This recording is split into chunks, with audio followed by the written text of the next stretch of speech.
Maravilha. Certo. Tá gravando. Tudo bem, então? Pode funcionar? Tudo ótimo. Maravilha. Então, vamos lá. Tudo ok aqui. Gravação, Gil? Sim. Muito bem.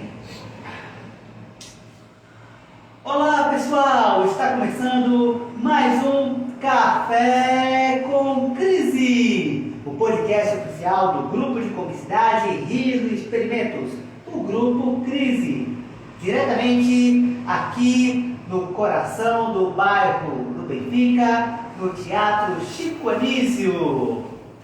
Lembrando a vocês que este programa está chegando até aqui com o apoio da Secretaria de Cultura do Estado do Ceará, por meio do 12º Edital de Incentivo às Artes do Ceará. E nosso projeto, no caso, tem como objetivo entrevistar várias figuras e personalidades da comédia e do humor cearenses. E hoje nós temos aqui uma figura muito especial, dona de uma personagem bastante conhecida da cultura cômica do Ceará.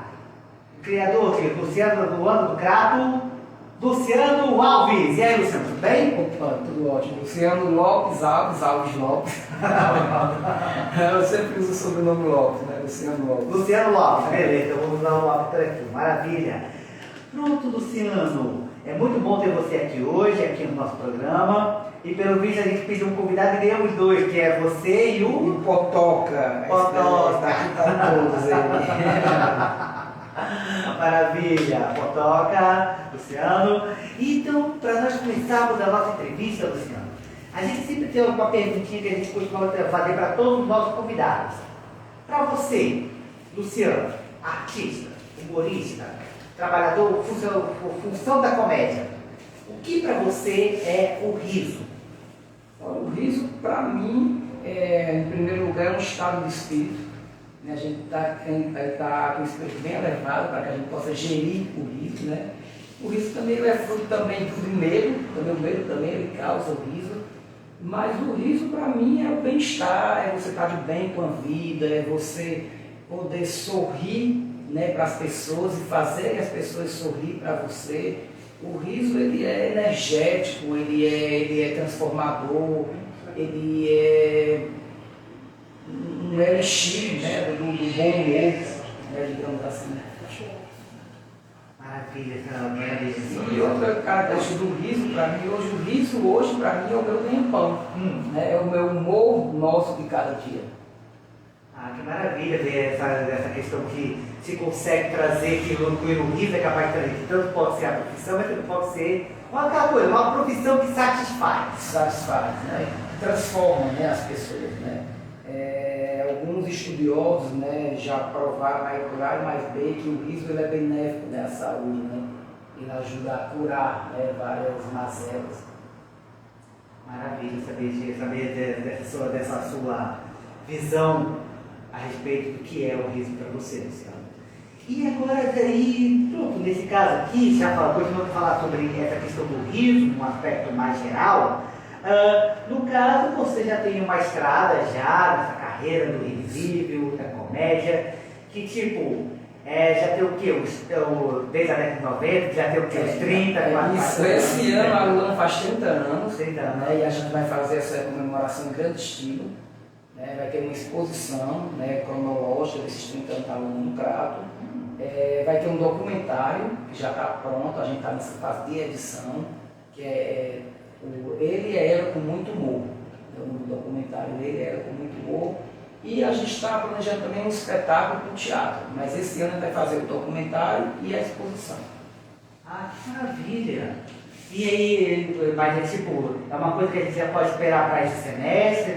Isso, vai ser em novembro. Novembro Novembro é a estreia do documentário e da exposição. E em janeiro o espetáculo. Ah, que ótimo! E para quem quiser, pronto, no caso, para quem quiser acompanhar esse documentário, já tem uma programação, algum lugar para exibir? Não, Está tudo por fazer ainda. A gente está na parte de edição, já foi feita toda a parte de filmagem, está sendo dirigido pelo Fran Paulo, e a produção do Lamarck Dias e do Carlos Daniel. E a partir de outubro a gente vai começar a jogar alguns teasers, né, documentários, mas a estreia mesmo é em novembro. A gente espera que seja no cinema do Shopping Benfica e a exposição também vai ser no espaço do Shopping Benfica. Maravilha. Então, já esperando lá para novembro, para quem quiser acompanhar, né? Já fique de olho. O documentário ele não fala só da Luana, ele fala um pouco do movimento do humor no Ceará. Então isso é importante, né, que a gente poder documentar, né, este movimento, né, um movimento que começou lá na década de 80, com Paulo Diógenes, com Escolástica, com Adamastor Bitácio, né, e que ele reverbera até hoje, né, mas eu diria que é um movimento um pouco desarticulado, né, porque não se tem um livro, não se tem um documento mais, digamos, pautante, né, do humor cearense. Se fala em tantas outras linguagens, né, mas o humor cearense é algo que está aí desde a década de 80. Eu até falo que eu considero o movimento do humor o mesmo movimento que teve da Bossa Nova, da Tropicália, né, foi um movimento que continua vivo até hoje, né, depois de 30 anos. Né. Vieram novos artistas, novos humoristas, foram fomentando esse movimento, mas não se tem nada legitimado, né, que você possa deixar guardado para as próximas gerações. E esse documentário eu acredito que é a primeira coisa que vai ficar legitimado. Ah, entendi. Então, no caso, não é um documentário do Luciano da Luana, na verdade, é do humor. Não, é um documentário da Luana. Mas ele é muito, mas a Luana ela faz parte desse movimento. Entendi. Então, dentro do documentário vai ter algumas pinceladas sobre o humor do Ceará. Tanto que no documentário a gente tem entrevista com vários humoristas, né? O Adamastor, o Laitinho, o próprio Paulo Diógenes, né? Então vários, a galera do humor está lá falando sobre como surgiu essa Luana, né? Como essa personagem surgiu nessa cena humorista no Ceará. Ah, que bacana. Então essa história, essa jornada do que é o humor cearense. Isso. Porque a Luana ela surgiu numa época em que eu sempre falo assim, eu acredito que ela foi um divisor de águas no humor, né? Porque ela surgiu numa época em que tinha-se aquele humor no Ceará, um movimento muito forte, de homem vestido de mulher, mas de personagens bem estereotipados, e a Luana ela veio com uma leveza, ela não tinha bocona, ela não tinha peitão, ela não tinha bundona, né? Então era um personagem que tinha tudo para não dar certo. Porque ela não vendia aquela imagem da época, ela era um ponto fora da curva. Né? E aí a galera absorveu, a galera comprou essa ideia. E aí se você for observar, todos os outros humoristas que se vestem de mulher, que surgiu depois da Luana, eles vão buscar referência na Luana. Né? Eles não usam mais bocona, eles não usam mais peitão, eles não têm mais aquela maquiagem, né, tão carregada, né? É algo mais leve e que funcionou. Né? Então que bom. Porque como eu venho do teatro, então quando surgiu a Luana, então eu quero criar algo mais humanizado, né? Algo que esteja mais perto das pessoas. E aí veio a ideia da Luana do Crato. Maravilha. Daqui a pouquinho a gente vai falar mais um pouco, a gente vai voltar para a Luana do Crato daqui a pouquinho, mas vai para frente, vai entrevista, podcast. Mas continuando mais um pouco sobre essa ideia do humor, da jornada do humor. Pronto, nessa jornada que você já teve com sua personagem, com seus projetos, com suas ideias para o humor, quais foram, você saberia dizer, desses 30 anos de jornada, quais foram as grandes mudanças que você sentiu no humor, da época que você começou para o humor dos dias atuais? Pronto, eu diria várias mudanças. Né? Uma tudo evolui. Então é lógico que o humor também tem que acompanhar essa evolução. Né? Então, em relação o pessoal fala muito, qual é o limite para o humor? O limite para o humor, na minha opinião, é o respeito com o outro. Né? O seu limite vai até onde o outro não se sente ofendido, até onde o outro não se sente incapacitado, né? Não se sente constrangido. Então, esse eu acredito que seja o limite para o humor.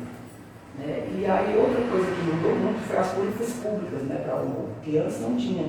Né? Antes os humoristas, eles viviam, né, fazer seus shows em espaços particulares, onde ganhavam cachês. Né? E eu até falo que os humoristas cearenses, assim como o pessoal das bandas de forró, são os artistas cearenses que mais são bem pagos, né? Graças a Deus. Então, por muito tempo, a gente não foi atrás do poder público. Então, tinha-se os editais e o humor não era contemplado. Né? Eu acredito que foi em 2005, o primeiro edital do humor. Né? Aí a do humor passou a ser linguagem aqui no Ceará. Né? Se a gente somos cidadãos, somos artistas, pagamos impostos, a gente também tem direito ao nosso pedaço do humor, né? Nem que seja só a série lá acima. Né? E aí o poder público viu isso e abriu o edital para o humor. Né? Então essa foi uma dos ganhos, né, das mudanças do humor. As casas elas estão sempre abrindo, reabrindo, fechando, abrindo novos espaços. Hoje a gente tem algumas casas que são bastante antigas, mas tem casas bastante novas, né, que abriram em Fortaleza. E esse humor que a gente também se reinventou, tendo que levar o show de humor para shopping, show de humor para espaços alternativos, onde não é permitido você usar palavrões, onde você não pode mais constranger as pessoas, nem fazer aquele humor raso, né, o humor chulo. Né? Então a gente também teve que se reinventar, né? Teve que estudar o humor. Ou seja, o espaço muda, as pessoas mudam e com isso também a comunidade um pouco também muda. E aí tivemos o advento do stand-up comedy, né? Eu sempre falo assim, pô, a gente foi colonizado por Portugal e ainda continuamos sendo colonizados pelos Estados Unidos, né? Porque pô, o stand-up comedy não é nada mais do que o humor de cada língua, digamos assim. Então isso o Chicanismo já fazia, o Irandelmar já fazia, o Espanta já fazia, né? E o pessoal tem essa mania de querer sempre ser colonizado, né? Então o stand-up comedy, gente, a gente tem uma linguagem tão rica que é o humor cearense. Então eu faço humor de cada língua. Até porque só melhor aqui. Humor cearense. Humor cearense. É mais simpático. Você acabou de stand-up comedy. Mas vamos lá, né? Como já dizia ali no seu assunto, né? Para que americanizar mais, né? Maravilha. E então nesse caso, entrando agora nessa parte mais do trabalho, do Luciano e tudo mais, pronto, nesse momento, durante todo esse período, você já teve várias versões dessa parte do humor, da publicidade, mas aí vem a questão, quando foi que você começou a sentir essa veia cômica na sua vida, Luciano? Eu sou muito introspectivo, né? O pessoal até confunde esse meu jeito com o meu ser empático, eu sempre fui introspectivo, sempre muito calado, muito nada. E meu pai era brincante de risada, né? Das coisas populares, meu pai brincava junto, eu cantava junto, escola de samba. Né? E eu sempre vivi naquele meio, né? Vendo meu pai fazer aquelas marmotas, né? Digamos assim. Só interromper um pouquinho. E aí, no caso de onde surgiu? Qual localidade surgiu a cidade do Reisado que você teve? Não, lá do Cariri. Cariri, do Cariri. Pronto, cara. E aí, por tempo, você acompanha essas coisas, a literatura de corda também foi muito presente na minha vida. E em 87 eu entrei numa escola de teatro, né, na SCAT, Sociedade de Cultura Artística do Prado. E aí eu fiz um ano, né, de curso de teatro. E aí algum diretor lá viu que eu era engraçado nas improvisações, em algumas coisas, e aí eu comecei a ser chamado para fazer parte do grupo de teatro da escola. E aí eu só fazia os personagens engraçados. Então assim, o Rato da Cebolinha, eu fazia o Camaleão, né? Toda aquela trilogia, quatrologia, né? Esse espetáculo da Maria Clara Machado, que fala do Camaleão Alface, eu fiz o Camaleão dos quatro. E aí veio Dona Patinha Marcelissa, eu fiz o Macaco, o Revolta dos Brinquedos, eu fiz o Fantoche, eu sempre fazia os personagens que tinham algo cômico. E aí em 93, um colega, Tiago, o Bibi, junto com o Fernando Piancó, me chamou para fazer uma apresentação de humor em cima do palco, que seria a Luana e Luana. Foi aí que surgiu o personagem da Luana. Né? E aí a gente foi fazer esse espetáculo lá num evento lá da prefeitura e surgiu a Luana. Né? Surgiu essa experiência, eu nunca ter visto, eu nunca ter assistido um espetáculo de humor. Eu não tinha nem noção de como os caras faziam. Eu já era fã do Paulo Diógenes, eu colecionava o figurino do Paulo, né? Mas eu nunca tinha visto um show de humor, eu não sabia como era que funcionava, como era uma roteirização do humor, não tinha noção do que era. Então a gente subia no palco, ficava lá fazendo umas marmotas lá, contava umas piadas, 2, 3 piadas, brincava com a plateia, mas eu nem sabia que o show de humor ele tinha aquela construção, né? Aquele fio condutor, né? Que o humorista entra, se apresenta, conta as piadas, brinca com a plateia, faz a brincadeira e sai no show, que é mais ou menos isso, né? Uma construção sempre, né? O show de humor. E aí eu comecei a fazer humor.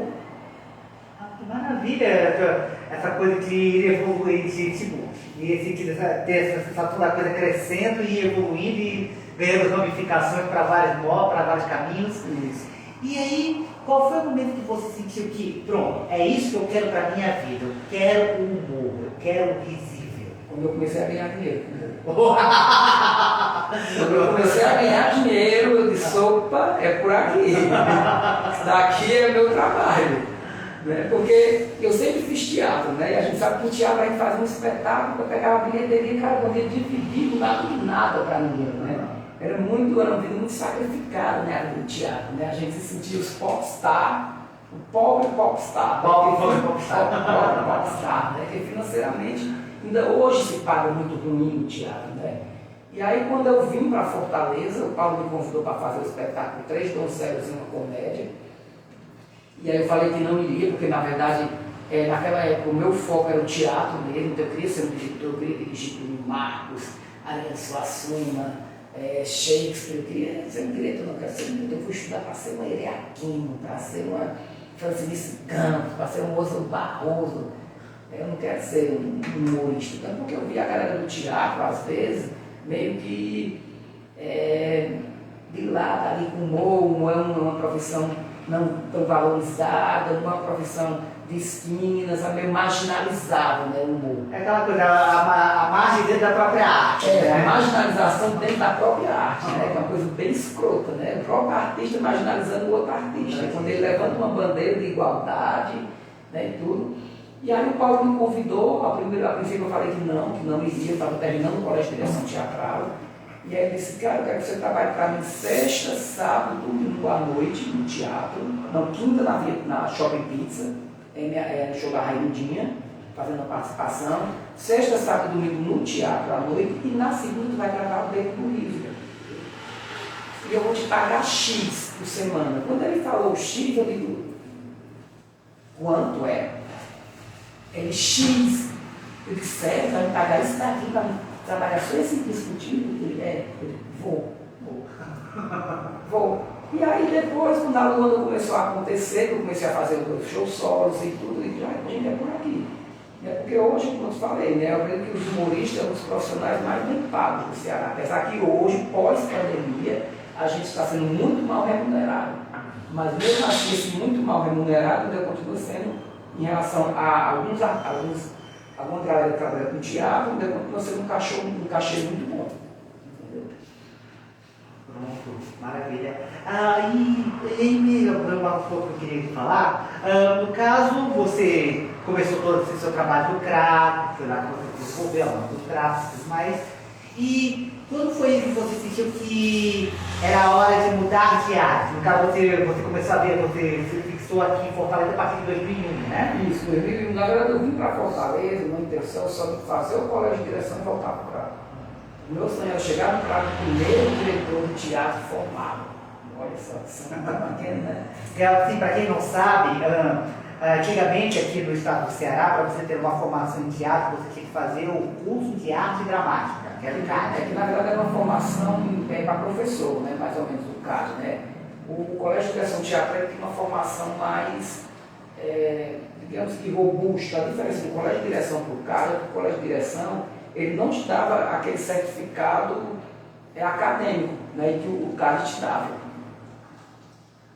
Aí, então, contei a partir dessa viagem, aí eu vim, né, comecei a trabalhar no SESC também com cultura, né, na parte de cultura. E aí, quando o Paulo me chamou, que eu vi aquilo que eu fui com dinheiro, a princípio eu fui com dinheiro mesmo. Né? Eu já gostava de fazer humor, mas naquele momento, o que eu queria era uma formação teatral, né, desmistificar essa história do interior, né, que nossos professores do interior nenhum tinham formação, tudo era empírico. Então, assim, nosso professor aprendeu com um livro da Maria Clara Machado, que aprendeu com um livro, não sei o que, às vezes a gente lia um livro que a gente nem entendia o que era aquilo. Sabe? Então, alguns professores que liam um pouco mais, chegavam falando de técnicas teatrais, que eu acho que nem eles sabiam o que estavam falando.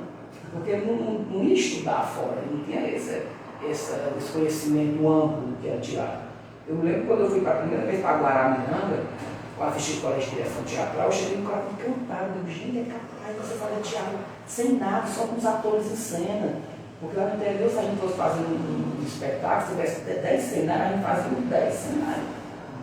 A gente tem uma maneira, ficava muito espetáculo, mas a gente tem uma visão muito arcaica do que era fazer teatral.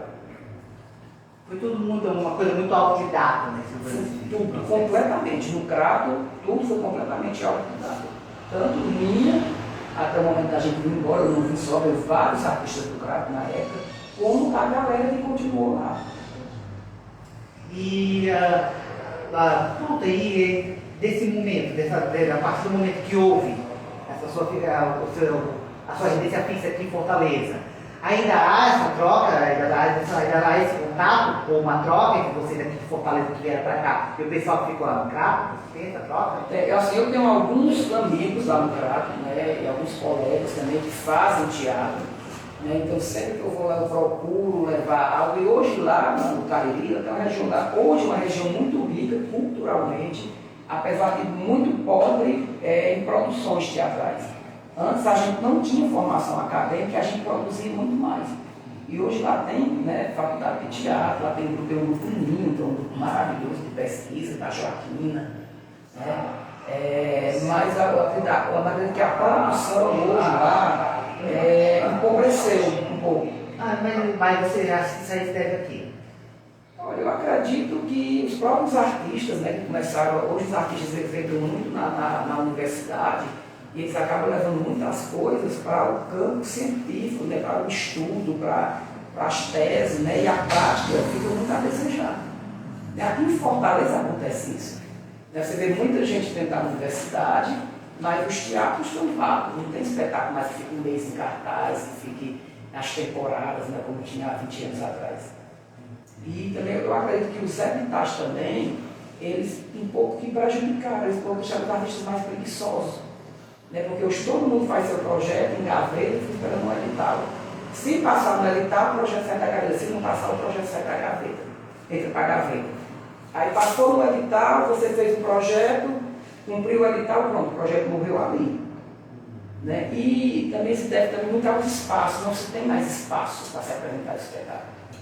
E aí quando você fala espaço tipo teatro, e aí tem muito espaço? Tem. Aí você apresenta num shopping, numa praça, num espaço alternativo, então não tem mais aquele teatro, você ia, o cara, iluminação, fulano e tal, sonoplastia, fulano e tal, você via aquela luz feita só para aquele espetáculo, né? Você via aquela sonoplastia feita só para aquele espetáculo, então os grupos não têm produzido mais isso, porque eu mesmo produzi um teatro infantil, eu falei, produzir todo dia, eu vou produzir para quê? Eu vou montar um espetáculo para quê? Para apresentar onde? Para ficar um dia em cartaz. Acaba que não compensa. E aí veio os festivais de teatro, que hoje, festival de teatro, 80% dos grupos é grupo de fora, os grupos da capital do interior acabam não sendo mais contemplados, o festival de Acopiara, que era um festival que contemplava os grupos do interior, não existe mais. Né? Aí os outros festivais, é quase impossível você entrar no seu trabalho. O desafio que provavelmente agora deve se colocar daqui em diante para quem quiser trabalhar com essa parte do teatro, do humor. Né? E aí as pessoas começaram também a ver o teatro mais como profissão, então assim, eu quero ganhar dinheiro. Então eu vou fazer pequenos espetáculos, pockets espetáculos, para levar para o shopping, para levar para uma praça, para levar para um terminal, para levar não sei o quê, porque aqui eu vou ter um cachê. Ela acaba se transformando as prioridades conforme o tempo, não é? E os artistas precisam sobreviver, né? Muito tempo a gente pensou sobreviver só de arte. Não dá para comer arte. Compreendo. E agora você está num outro momento que, por exemplo, não dá para desvincular Luciano Lopes da Luana do Carmo. Provavelmente está a sua criação mais conhecida aqui na cena do Ceará, na cena do Brasil. E aí eu gostaria de saber como é que surgiu a Luana do Carmo? A Luana surgiu, como eu te falei, lá no Crato, nessa festival na prefeitura. E aí depois, quando eu vim para Fortaleza, o Paulo me convidou E aí a gente deu uma repaginada na Luana, né, que a Luana não era essa tracinha, né, menina e tudo. Né, como eu já tinha esse entendimento maior sobre teatro, eu quero fazer algo mais teatral. Né, e a Luana surgiu dessa perspectiva mais teatral. Né, e a Luana ela é referência de várias personagens e mulheres que eu admirava. Né, a primeira minha grande referência foi Paulo Diógenes, né, a Raimundinha, e a Escolástica. Né, então, dois grandes artistas cearenses. E aí eu posso citar como referência a Velha Surda da Praça é Nossa, a Pureza, que é um personagem da Praça é Nossa. Pouca gente lembra da Pureza quando eu falo. Ela entrava vestida de noiva. E ela tem um bordão que ela dizia assim, pode me chamar o que quiser, que eu não sou moleza, eu não abro mão, é da minha pureza. E aí veio, eu acho que visualmente, que era uma personagem que eu assistia à escola só para ver ela. Era a Dona Bela. Ah, sim. Se você vê a Luana, ela tem muito da Dona Bela. Né, da escolinha. De Né? fato, ela tem muita Dona Bela, aquela coisa, sabe? Eu acho aquela personagem muito grande, sabe? Uma mulher pequenininha, mas aquela personagem ela crescia, a cima dela era pequena, né? O professor Raimundo dizia, o que é pirocaia? Né? Eles só pensam naquilo, né? Aquilo. E ela foi minha grande referência visual para a Luana, né? A Dona Bela. Aí tem um menino também que fez a Cinderela no Recife, quem faz a Cinderela, né? O papel da Cinderela, o Jason, também foi uma grande referência para mim, né? E aí veio a Desce Gonçalves, a Carmen Miranda, a Frida Kahlo, aí aqui vai ver a Ivete Sangalo, e hoje até a Anitta e a Ludmilla são referências para a Luana. Ah, então é um personagem que está em constante transformação. Constante transformação. Ah, maravilha saber disso. Que mesmo um papel fixo tem essa capacidade de se reconstruir, de mudar, de se transformar. Eu acho que o artista é isso, é um personagem que vai ficar 30 anos, cara, tem 30 anos, a Luana tem 30 anos. Né? Não é todo mundo que consegue isso, né? Ficar 30 anos no mercado, né? E você, esses 30 anos, você agregando novos fãs, novas pessoas que te seguem, que gostam do teu trabalho, que a mãe já falou para a filha, né? E a filha chega e diz, minha mãe falou que está vestindo o peito do riso, minha mãe falou que não sei o que, então isso é muito gostoso. Ah, maravilha essa coisa de tipo gerações que te acompanharam, que tipo, começa com a adolescente, e depois dos anos passa atrás da filha e a filha vai acompanhando a mãe. Ah, que maravilha! E aí entra no outro ponto seu da sua carreira, que no caso você também começou a trabalhar também com essa parte de produção de humor, no caso também trabalhando na parte do SESC, né? Isso, na verdade, desde lá do CRAP eu sempre trabalhei com produção. Então assim, eu comecei a fazer teatro com 12 anos e com 13 anos eu já fiz o meu grupo de teatro. Então eu lembro que eu guardava o dinheiro do lanche da escola para poder juntar para fazer os figurinos do meu espetáculo. Então essa história de produção é algo que desde pequeno eu já trabalho com isso. Então, depois quando eu fui crescendo e tudo, né, aí eu formei o Grilo e Bila, né, Grilo e Bila, grupo de teatro, palhaço do Ceará. Eu acredito que eu fui o primeiro grupo a ter uma palhaça mulher, que tinha a Bila, que era uma mulher que fazia uma palhacinha mesmo, de vestidinho, né, de sainha e tudo. Acho que só o Bozo fez isso, né, na época tinha a vovó Mafalda, e que era um homem que fazia. O meu não, era uma mulher que fazia. Acho que a primeira palhacinha do Ceará foi a Bila, né? E a gente lá no Crato, com o Grilo e Bila, a gente viajava muito. Né? Então, assim, eu sempre falo, gente, na época a gente ia no Patati Patatá. Era tudo muito bonito, sabe? As roupinhas muito bonitas, parecia um bonequinho eles e tudo, a gente tem muito cuidado, né, com isso. E aí o Grilo e Bila surgiu junto com a Luana do Crato, ele também surgiu em 93. E aí eu produzi meu grupo. Né? Então eu produzia, eu vendia show, a gente fazia temporada em teatro, né, e tudo. Então eu sempre tive também essa pegada, né, do empreendedor de cuidar na minha carreira e de ver a arte ali como um emprego, né, de ver a arte como algo que você tem que trabalhar e tem que ganhar dinheiro. Né? E o nosso grupo lá no CRAS foi o primeiro grupo a pagar cachê aos artistas. Porque a gente trabalhava naquela história, vai montar montava um espetáculo, o dinheiro da bilheteria todo para o diretor. Né? E aí, achei, não, porque a gente vai guardar para montar o próximo espetáculo, né? Sempre tinha isso. porque o dinheiro era guardado para o próximo espetáculo. Eu disse, isso eu não tive no próximo. Eu trabalhei de graça. Mas esse dinheiro aqui vai ser para a caixinha do grupo, nunca tinha caixa para os artistas. Né? E aí eu fui o primeiro artista que bateu o pé e só trabalha agora com cachê. Se tiver dinheiro, eu quero cachê. Compreendo. Até porque todo o processo precisa se sustentar, tanto o grupo quanto os artistas que compõem. E aí a gente trabalhava com aquela história, né? Era um monte de adolescente, que todo mundo morava com os pais e tudo, e não precisava.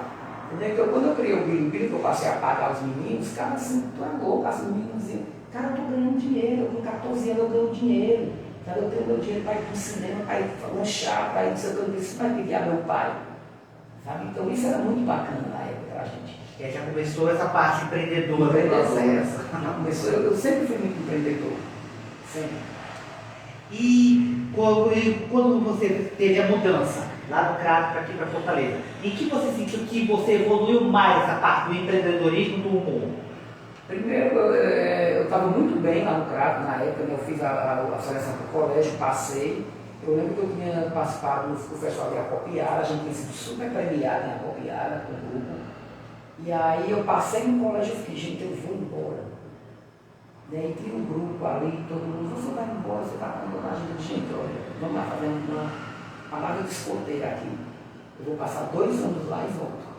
Eu vou estudar, eu vou me capacitar para voltar melhor para o grupo. Só que esses 2 anos aconteceu tanta coisa que minha vida deu um giro de 360 graus. E aí, quando eu cheguei aqui em Fortaleza, eu tentei trabalhar com Bilo e Bila, né? Eu tentei alguns atores, eu trouxe muita gente do Crato para cá, muita gente mesmo, o grupo eu trouxe quase todo, né?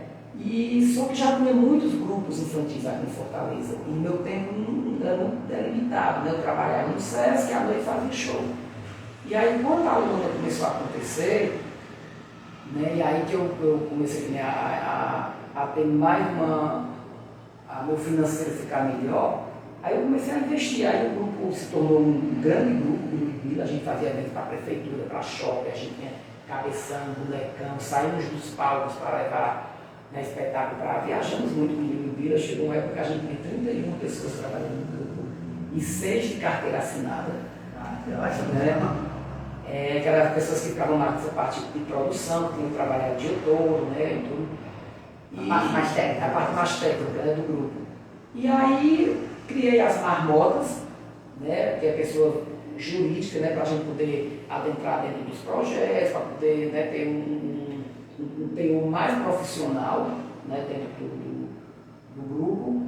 E aí comecei com o empreendimento. E aí abri a loja, o das maquiagens, né, que é uma loja que você trabalha com maquiagem artística. E aqui tem que ter uma loja com maquiagem artística que a gente quer comprar, não tem que comprar lá fora. Que legal, tá mais uma ramificação do processo, mais uma ramificação do processo. E hoje a gente voltou meio que eu diria que a gente deu uma enxugada no grupo. Então hoje a gente está trabalhando no Bilo e Bila com Pockets.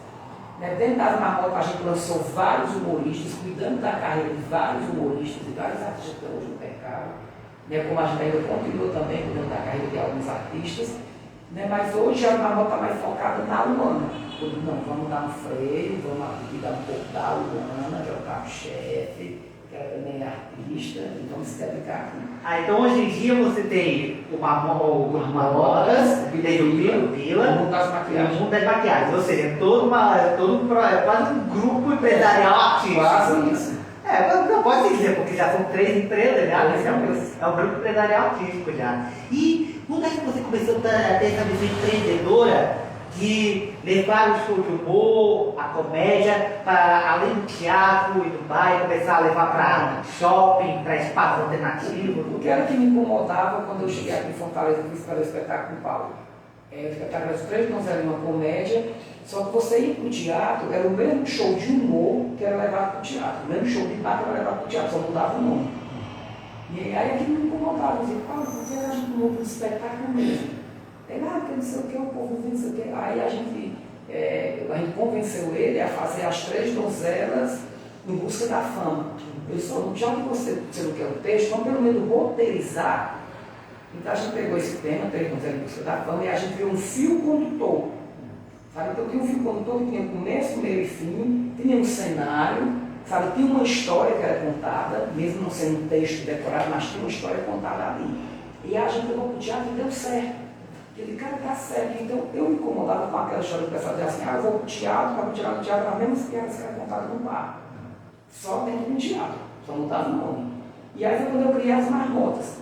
Eu disse, cara, eu quero criar um espetáculo mesmo de teatro, que tenha luz, que tenha uma sonoplastia, que tenha um figurino, que a aluna esteja ali Luana, mas que ela possa entrar de baby doll, que ela possa entrar, como fosse a Luana, fosse uma pessoa que estivesse fazendo outros personagens. E aí as marmotas me propiciou eu poder fazer isso dentro do meu grupo. Então a gente fez o primeiro espetáculo, foi duas marmotas em apuros, que falavam, era a Luana e a Marilá, que eram duas ex-presidiárias. E aí elas fugiam do presídio, começavam no helicóptero, né? E elas fugiam do presídio com aquelas roupas de presidiária, né? Tudo. E ela contava toda aquela história que elas tentavam provar a inocência delas. Né? E sempre com piada, com brincadeira. Depois a gente fez Ninguém Segura Essas Marmotas, que foi eu, o Hélio Soares, a Márcia Juliette Tela, que foi o ápice, né, das marmotas lá em Fortaleza. A gente gravou um DVD, um três câmeras, montamos um estúdio dentro do teatro e vendemos muitos DVDs. Até hoje o pessoal pergunta pelo DVD das marmotas, e realmente era um espetáculo com texto. O cenário era um apartamento, que elas estavam lá no apartamento, devido ao apartamento, ia ter que pagar aquele aluguel, ia participar do show de calouros, né, tinha essa participação interativa da plateia. Aí depois a gente montou a Inocente e a Vidente, e a Inocente e a Indecente, que era Luana e Márcio, depois Luana e Titela. E aí depois veio até de um mundo separo, que foi a Luana e o Anselmo Justo, que era um espetáculo bem teatral, com luz muito marcada no espetáculo, sabe, umas coisas muito minimalistas, né, e tudo. E depois a gente contou Branca de Neve, a história que sua mãe não contou. A Luana no espetáculo fazia a Branca de Neve, mas você ia para o espetáculo, quem estava ali fazendo a Branca de Neve não era o Luciano, era a Luana. A Luana. E eu lembro que havia uma tendência bem forte nessa parte do humor, de você pegar personagens, todas as humorísticas cearense, e levá-los para dentro de uma narrativa teatral. Pronto, e aí eu comecei a fazer isso, né? Pegar os personagens e levar dentro da narrativa teatral, e era o personagem fazendo aquele personagem. Então, quando a pessoa ia assistir a Branca, depois dizia assim, a Luana faz a Branca de Neve. Eu precisava dizer, o Luciano faz a Branca de Neve.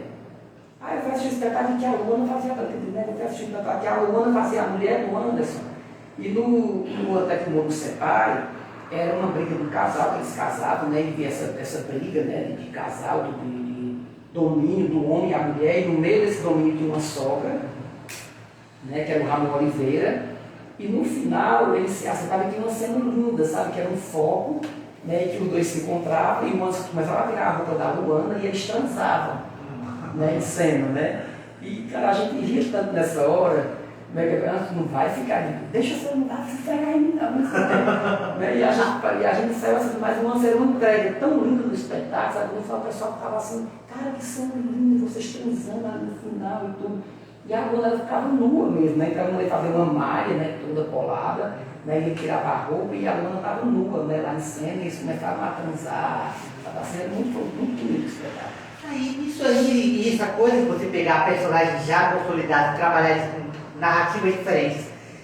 Você já teve um contato, por exemplo, com comédia dell'arte? Porque isso me lembra muito esse conceito de comédia dell'arte. Na verdade, se você for ver o humor cearense e for estudar a comédia dell'arte, ele vem lá da comédia dell'arte. São personagens muito específicos, né? Você vê ali, né, o Arlequim, né? A Cerveta, o Pantaleão. O Pantaleão. Então, os personagens do humor, a maioria vem todos de lá, né, da comédia dell'arte, né? E a comédia dell'arte, para a época, ela tinha também esse humor, né? O humor raso, o humor escrachado, né? O humor que até chegava até a agredir, né? Internet mesmo isso, né? Ela trabalhou para denunciar, né?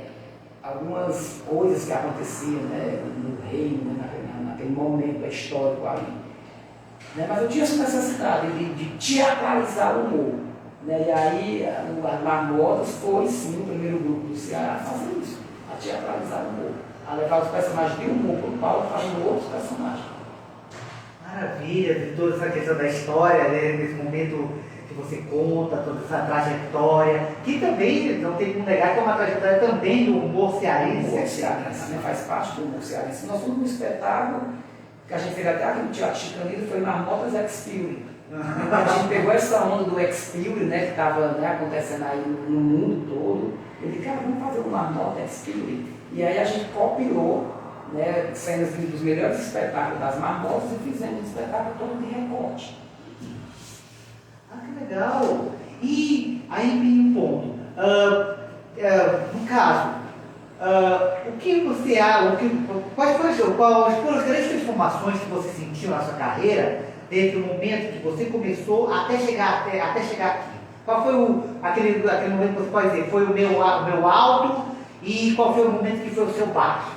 Em relação à carreira da Luana, né, o ápice da Luana foi na época da Record, né, na época do show do Tom, né, foi quando a Luana foi apresentada para o Brasil, né, e o Tom abriu um programa dele para receber vários artistas cearenses, e uma coisa que o Tom fazia, que ele era muito humano conosco. Então, assim, quando eu fui fazer o show do Tom, eu me lembro que eu fui gravar uma historinha da Branca de Neve. E eu ia ser um anã. A Luana ia ser um anã, o Luciano, né? A Luana. E quando chegou lá, aí a produção veio, né? O figurino, tudo, o Tom disse, olha, você vai mexer nele do pescoço para baixo. A maquiagem e a peruca eu quero dar a Luana. Porque eu quero que o público saiba que é a Luana que está fazendo o anã, que não é o Luciano. Então isso ajudou, deu uma patente a gente, né? Porque o pessoal, se eu tivesse que o Luciano fazendo um anão, ninguém contrata o Luciano. O pessoal contrata a Luana, né? E aí o Tom abriu esse espaço para a gente dentro do programa dele, que eu gravei muitas coisas no show do Tom, muitas coisas mesmo, né? E sempre eu ia de Luana. A única vez que eu não fui de Luana foi quando eu gravei A Fazenda, que era o Curral, que era a Fazenda que eu fiz a Fabiana Juarez. Aí realmente não tinha como ser Luana, porque ele queria que tivesse mais parecido com a personagem que era a Fabiana. Mas todos os programas eu gravei de Luana. E aí, através do Tom, eu gravei vários programas na Record. Ana Hickman, Rodrigo Faro, Sabrina Sato, Mion. E aí gravei Rede TV. E aí fiz Globo. E aí fiz SBT. E aí foi quando você sente assim, pronto, agora o meu trabalho está reconhecido. O meu trabalho está reconhecido. E aí vem agora a dificuldade, que é você conseguir se manter, né, dentro daquele padrão. Tem aquela coisa, você tem aquela sensação que você chegou no ápice e aí vem aquela questão, dá para ir mais ou como me manter onde eu estou? Assim. Vale a pena ir mais, né? É melhor você se manter onde você está. Né? Porque assim, você tem, eu acredito que o artista ele tem sempre que se colocar 5 degraus abaixo. Né? Porque você trabalha muito com essa história do ego, né? Das vaidades. Então o pessoal fala, cara, tu teve vaidades? Cara, eu tive lá no Crato. Mas aqui em Fortaleza eu nunca cheguei a ter vaidades. Porque eu na época, o ano estava no auge, eu trabalhava no SESC.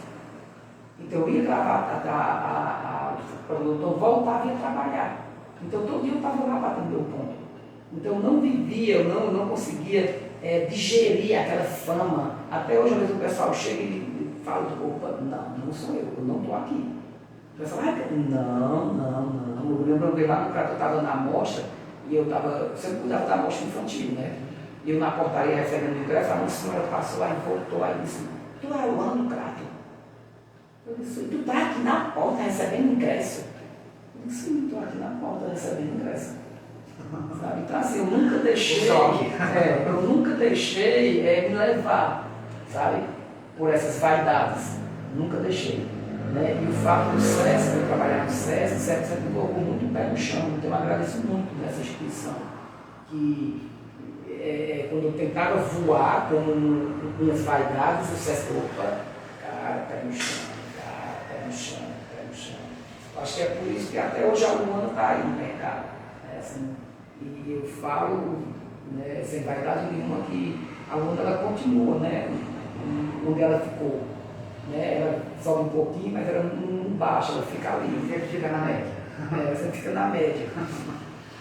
E quando você olha toda essa jornada que você teve até aqui e tudo mais que você imagina que ele está por vir, o que o Luciano teria a dizer sobre o Luciano? O que eu teria a dizer sobre o Luciano? Né? Primeiro, a Luana, ela engoliu, né, o Luciano. Ela engoliu. O Luciano não é só a Luana. Isso, às vezes, para mim, até me prejudica. Sabe? Eu sou pedagogo, trabalho com criança, eu sou formado em jornalismo, eu tenho pós-graduação em apresentação, você ficou na frente da câmera. Né? Então acaba que as pessoas, a Luana engoliu, né, o Luciano. Então as pessoas passaram a ver um pouco o Luciano depois do Cine Hollywood. Quando eu vi o Luciano, eu disse, opa, peraí, tem o Luciano aqui, então obrigado, Raul, por essa oportunidade de mostrar o Luciano. Né? Hoje eu voltaria aquele Luciano lá do Cravo e daria um abraço nele, sabe? De, cara, como foi foda, sabe?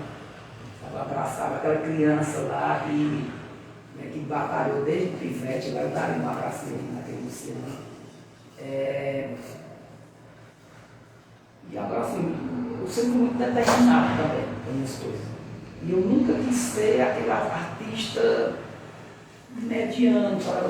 Você assim, eu quero ser um artista, mas eu quero ganhar meu dinheiro, eu quero ter minha casa, eu quero ter minha roupa, eu quero viajar. Mas eu não quero ser esse artista, sabe, de corda e cabaça. Sabe? Eu quero ser além disso. Então, eu quero mostrar que o Cariri também pode produzir. Você pode ser artista, e pode ter seu dinheiro, pode viver de arte. Né? Eu até, o pessoal fala assim, eu sobrevivo, não, eu posso viver de arte. Que bom.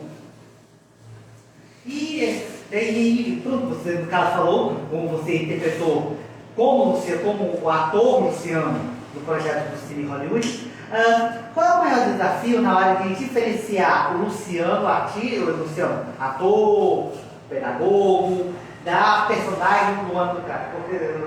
Porque é uma coisa que está muito entrelaçada na nossa carreira. Né? Eu dou aula na faculdade, né? Então quando eu vou dar aula, eu nunca falo que eu sou aluno. Né? Mas aí começa os burburinhos. Né? Aí o pessoal lá, vem cá, você tem um irmão que é o Mourinho, não sei o que, sabe? O burburinho.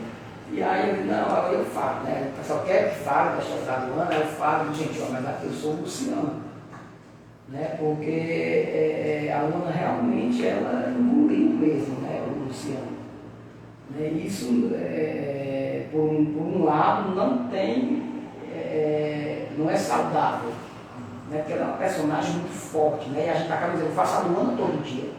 Aquele medo de ficar marcado, não conseguir mais marcar o que era o caso, queira fazer outra coisa. Não consegui mais fazer outra coisa. E assim, eu sempre fui apaixonado por teatro infantil. Né? E eu já vejo muitos amigos meus diretores dizem assim, eu tinha uma fase de espetáculo, mas não tem tempo. Cara, me chama, eu dou um tempo.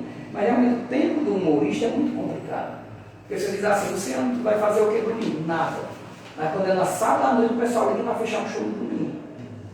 Entendeu? Mas eu digo assim, gente, eu vou ficar sexta, sábado e domingo sem fazer nada, vou descansar esses 3 dias. Né? E aí quando chega na quinta-feira, o pessoal, um orçamento do show para amanhã, aí você olha para ele. Eu vou cobrar um preço que é para a pessoa não querer. O jeito é tanto, o cara está contratado. Aí fica difícil. Entendo. E aí meu ponto. O que a gente pode esperar do Luciano para daqui em diante? Quais são os projetos futuros? Bom, os projetos eu quero sair desse nicho mais do teatro. Né? A gente quer adentrar dentro do audiovisual. Né? Eu sou uma pessoa que estou muito incomodada com tudo, então assim, o documentário é o primeiro passo, está sendo produzido pelas Marmotas, com recursos próprios, né, o documentário. E a gente já está com mais 2 projetos dentro do audiovisual, sabe? Se a gente for aprovado no edital, maravilha, mas se não for, o projeto vai sair do mesmo jeito. Do mesmo jeito. Sabe? Eu lancei um livro, né, também, né, do espetáculo meu, em Maricota, né, a gente lançou com recursos próprios e depois com a Lei Aldir Blanc a gente conseguiu vender o livro para o Estado, então hoje o livro está em todas as bibliotecas públicas, né, do Estado do Ceará. Maravilha!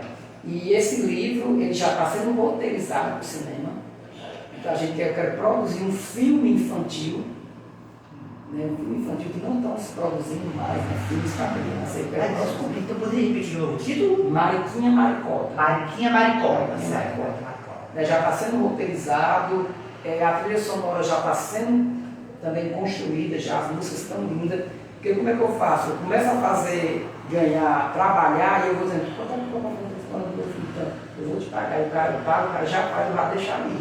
Quanto é que eu vou roteirizar aqui no cinema? Tanto, o cara já paga, o cara. E aí eu vou cuidando daquilo, e aí quando for montar tudo, muita coisa já está paga. É uma estratégia, montar uma coisinha de cada vez para pagando as prestações. A mesma coisa aconteceu no documentário, né? O diretor conta que cara, eu cobro tanto para fazer o documentário, para gravar, para editar tanto, para. Aí hoje a gente teve uma reunião com a distribuidora, né? Que a gente está tentando depois colocar numa plataforma. E aí a gente está, e aí tudo foi pago em suaves prestações. Suaves prestações. E estamos aí, vamos fazer. Vai ter o oitavo, vamos escrever. Se passar, ótimo, a gente já vai. E se não passar, a gente vai fazer do mesmo jeito. Se conseguir colocar na plataforma, ótimo. Se não conseguir, vai para o YouTube. Entendeu? Então, que ótimo. Então, com certeza o Grupo Crise vai desejar muito que você consiga fazer o mais breve possível esse projeto seu da área do audiovisual e que a gente tenha muito mais coisas relacionadas tanto ao ano do carro, mas também quanto ao seu artista, produtor. No audiovisual a gente tem essas três ideias, né? O documentário que já está aí, em novembro a gente já lança. O Mariquinha Maricó tem um filme sobre as marmotas. Que também é o quê? Uma espécie de documentário? Não, ou é um filme mesmo. Aí tem que dizer, cara, o pessoal de São Paulo do Rio tem feito muito isso. Os artistas se juntam, fazem um filme, o Paulo Gogó está produzindo um filme, né? A galera aí que toma lá da CAI, por que, o Ceará não faz isso? Então eu quero fazer um filme das marmotas com a Luana vai estar naquele filme. Né? A Luana, claro, né? vai ter um filme besteirol, né? Aquela história delas, a gente vai ver o que elas vão chegar do interior, vai para a praia, que nunca foram para a praia, vai ter aquelas, né? Vai dar certo. E é sempre um desafio também, eu percebo que tem tanta produção de audiovisual, mas que a gente não conhece. Porque, tipo, às vezes eu acompanho os trailers de filmes brasileiros, só que aí a questão, beleza, tá o filme, só que eu posso assistir aonde? É toda a dificuldade, né, você conseguir essa fala. Aí, no caso, qual é o plano? No caso, tipo, o filme está pronto, como é que a gente vai fazer para assistir? Pronto, o documentário, né? A gente vai estrear, vai ter a premiere, que vai ser no Benfica, para convidados. Né? E aí depois a gente pretende escrever em festivais. Tipo, se Ceará. Concomitante a isso, a gente pretende, a gente já está tentando negociar com alguma plataforma de streaming. Ou Netflix, ou Prime, ou HBO, essa gente do Bio. HBO Max é uma alternativa, né? Que é uma coisa boa, né? HBO, essa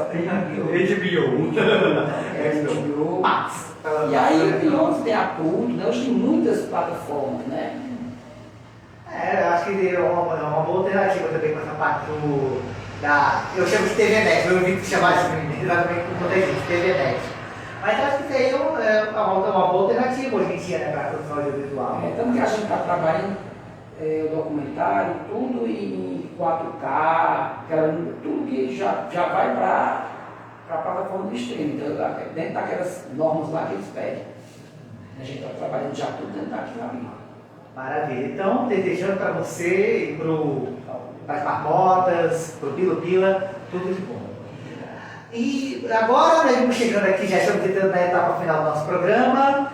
E pronto, existe uma coisinha que a gente sempre faz com todos os entrevistados, que é um momento aqui muito especial do nosso programa. Uma coisa que marca o Grupo Crise, que é uma coisa que marca o Café com Crise, nosso podcast, que é o momento Piada Besta. Pronto, Luciano, eu vou explicar. O que é a piada? A piada é uma coisa que a gente conta, né? E geralmente o que acontece? Quando a piada é boa, geralmente as pessoas o quê? Elas riem, aplaudem.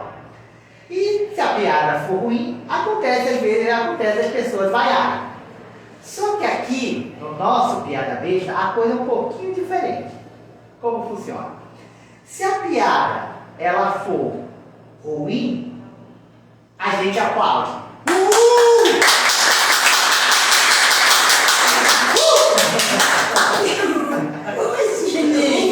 Tá assustado? Mas se a piada for boa, a gente vai. Deu pra pegar a ideia? Deu sim. Maravilha! Então, eu vou só começar começar, só para a gente começar a sentir como é que é o clima da coisa. Vamos daqui então. Eu estou pegando aqui a minha fonte das piadas bestas, que eu sou um péssimo contador de piadas, aí eu tenho que improvisar, eu preciso de uma muleta para poder ajudar. Muito bem, vamos aqui. Deixa eu ver.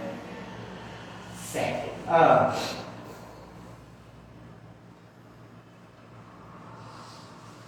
Muito bem. Sabe por que sempre convidavam Napoleão para as festinhas?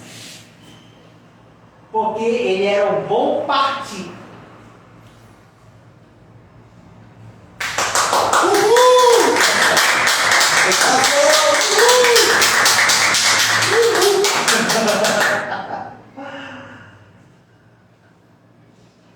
Agora, sua vez. Minha vez. Sabe a piada do pinto que só tinha uma perna? Não. Foi ciscar e caiu.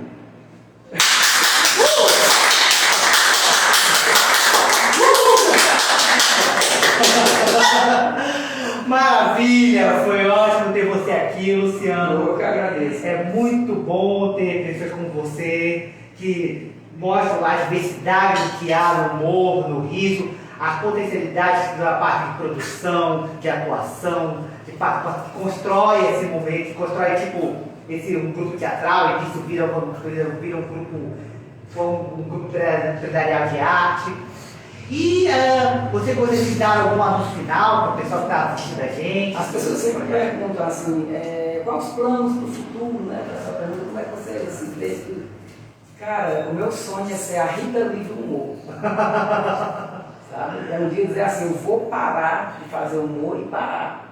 Né? Porque o público, né, as pessoas, elas exigem muito do artista, né? Não quer que o artista pare. Você vai parar, você vai... Um dia eu quero. Sabe, eu quero ser a Rita Lee do humor. Eu quero dizer assim, gente, meu último show aqui, vou fazer o show aqui, vou parar, né, vou ficar em casa só com meu filho, assistindo Netflix, sem ter aquela obrigação de sair de casa todo dia à noite, ter que estar se maquiando, ter, né, que às vezes eu até falo assim, eu estou em casa, claro que você tem que agradecer a Deus, né? Você tem que agradecer a Deus, eu agradeço a Deus, às vezes até me desculpa. Né? Mas às vezes eu chego assim 6 horas, 7 horas, eu digo assim, estou com maquiar, vai fazer show. Como eu queria da noite assim em casa. Como eu queria ir para a varanda e ver a lua, e anoitecer, e ficar aqui, e ficar bem ali, nada melhor do que não fazer nada. Né? E aí tenho que me arrumar para ir fazer show. Mas eu disse, mas o show só é 1 hora, assim, só é 1 hora, mas você tem 1 hora para se arrumar, 1 hora, meia hora para chegar antes, 1 hora para fazer o show e 1 hora para voltar para casa. Então acaba, tem dia que eu saio de casa, eu tenho 7, 8 horas, chego meia-noite em casa. E isso acaba sendo toda noite. Então toda noite é uma carga horária que você tem, né? Só que você trabalha à noite, sua carga horária é à noite. Né? E às vezes eu queria estar em casa à noite. Tanto que hoje assim, eu me dou um luxo de dizer assim, no domingo eu não faço show. A não ser que seja assim, uma coisa muito que o aqué do acrílico seja bom. O pessoal liga para fechar no domingo, ele quer tanto. Não sei o que é tanto. Mas o domingo não é tanto. O domingo só sabe minha casa se for por tanto. Se não for, não sabe. Você trabalhou muito para isso? Com certeza. Pois é, cara, é isso que eu falo. Eu trabalhei muito para isso, mas a gente se vê tão novo ainda, tão jovial, que a gente, quando a gente faz isso, a gente se culpa. Né? É quase como se fosse um pecado, né?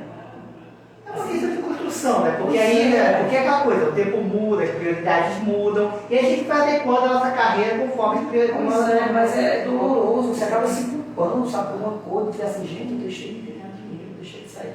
Porque você escuta tanto do seu pai, da sua mãe, ela tem que trabalhar, tem que ganhar dinheiro, tem que ser ajeitado, vai passar a aposentar. Né? E aí, quando você diz não ao trabalho, eu passo por isso, eu me culpo demais. Hoje eu passei a me culpar bem menos, mas antes eu dizia que não ia, uma das coisas mais doloridas que aconteceu comigo, faz 20 anos que eu saí do crato, faz 20 anos que eu não vou ao crato. Tu não vai ao crato? De jeito nenhum, vou, mas eu não vou ao crato para quê? Para ficar com minha família, eu sempre vou para fazer show. Aí eu estou indo para o crato, o pessoal está vindo para o crato, vou fechar um show para tu, eu sempre vou ao trabalho. Aí eu tenho um sobrinho que diz, não é possível, tu sempre vem para cá a trabalho. Tu vem para cá quando é de noite, vem daí fazer um churrasco, aí tu está trabalhando. eu vou comprar um dia de show teu para poder ter um tempo de ficar contigo. E meu sobrinho casou e eu fui ser o padrinho dele. E eu estava em Roraima fazendo um show no dia do casamento dele. Então eu cheguei de Roraima 2 horas da tarde no aeroporto. O carro já estava me esperando no aeroporto de Fortaleza, né? Eu não tinha voo direto do Juazeiro, eu fui de Juazeiro para o carro. Quando eu cheguei lá, que eu disse, eu fui me arrumando dentro do carro, né? O paletó e tudo. Quando o carro parou na porta da igreja, que eu desci para entrar, ele já estava saindo. Ele só fez olhar para mim assim. Aquele momento faz a gente refletir a carreira, a vida e tudo mais. Ele olhou para mim assim, aí disse, não, Claudinho você não é mais, né? Tem a festa agora.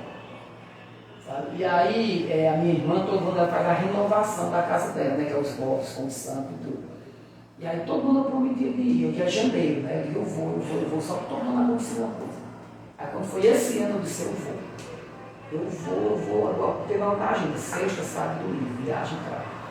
Aí quando você bota sexta, sábado, domingo, viagem para, começa a aparecer show naquele dia. Eu digo, eu não vou, e aí eu fui para, passei 3 dias lá com a minha família. No domingo eu reuni todos os meus amigos lá no sítio. E aí eu cheguei na casa da minha irmã, tem um quadro bem grande, que ela coloca com várias fotos, né, de evento da família. E eu cheguei lá no quadro, cara, eu fiquei olhando e cara, eu pedi isso tudo. E aí eu prometi para mim mesmo, eu disse, a partir de hoje eu não perco mais esse momento com a minha família.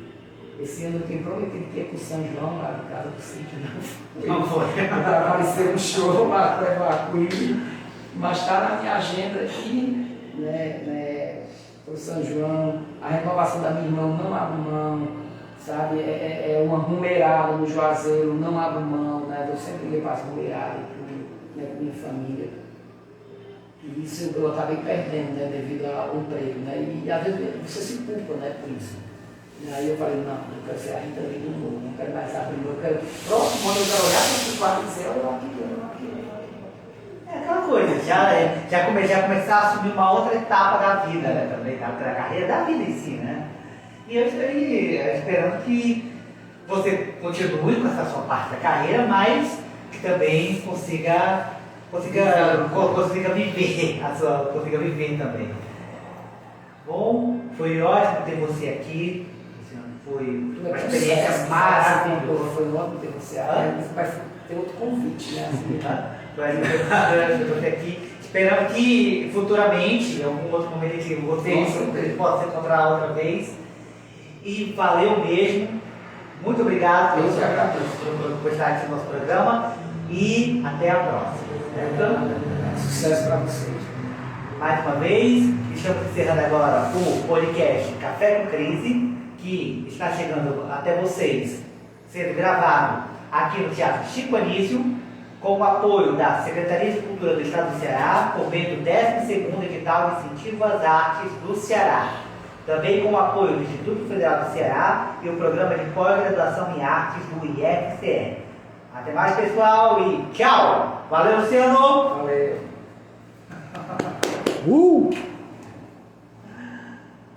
E aí, gente?